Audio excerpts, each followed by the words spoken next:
The Master's message is akin to the cause and effect law addressed by many religions. The law of cause and effect indicates that the good is rewarded with good and evil with evil. Several other Master's messages were also very intriguing. For example, there is a message saying, humankind is guided by greed and ambition, and steered by fear. In this way, it will eventually destroy itself, but nature will survive. At least the planet will. Happiness is really rooted in simplicity. The tendency to excessiveness in thought and action diminishes happiness. Religious people tell us that happiness comes from filling one's heart with love, comes from faith and hope, and comes from practicing charity and dispensing kindness. They actually are right. All beings are equal, understanding that no one is greater than another. Feel it and practice helping another. After hearing this last message, Dr. WEISS asked a question to this master. How is it that you say all are equal? Yet the obvious contradictions smack us in the face: inequalities in virtues, temperance, wealth, rights, abilities, and talents. The master's answer was a metaphor. It is as if a large diamond were to be found inside each person, but the diamond is covered with dirt. It is the job of the soul to clean the diamond until the surface is brilliant and can reflect the rainbow of colors. Everyone's diamond is perfect, not even with a flaw. The only difference is how clean the diamond is. Such a statement resembles Buddhism's utmost teaching that every being has the perfect nature. However, our wandering thoughts, attachments, and selfishness are like dirt that covers our perfect nature. Buddhas are those who have successfully removed all the dirt and manifested perfect awakening and enlightenment. Catherine reported that she had 86 reincarnations on Earth. Her reincarnations spanned millennia and the entire Earth in countries such as Italy, France, Germany, Russia, Spain, Egypt, Morocco, United States, Japan, and so on. She had been both male and female in past lives. However, most of her lifetimes were miserable.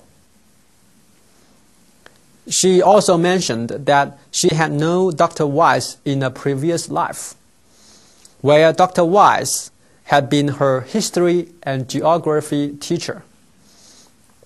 Details of Catherine's past lives can be found in Dr. WEISS' book, Many Lives, Many Masters, and others.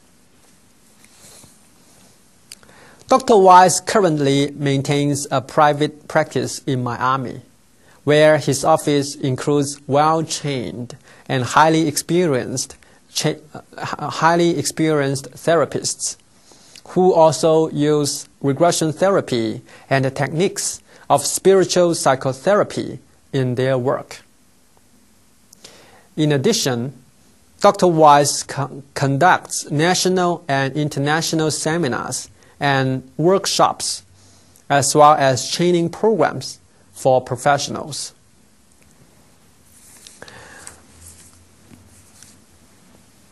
Another famous doctor who specialized in the area of life after death and reincarnation is Dr. Elizabeth Kubler-Ross. By examining over 20,000 cases, she validated that life after death and reincarnation do exist.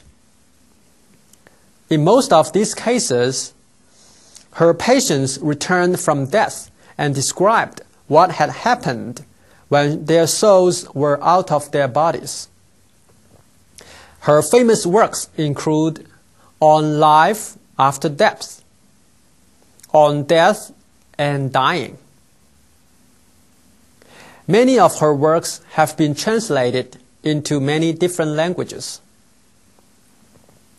Other well-known psychiatrists include Dr. C.J. Dukas, Professor Gertrude Schmidler, Dr. Martin Ebon, Dr. Edith Fire, Dr. Frederick Lentz, Dr. Raymond Moody, Dr. Michael Newton, Dr. Gary Schwartz, Dr. Helen Wambash, and many others.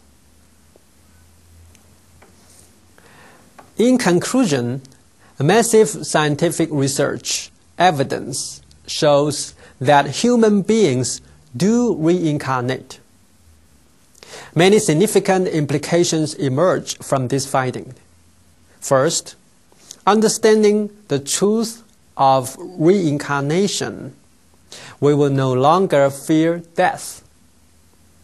Life is indeed endless. We never die.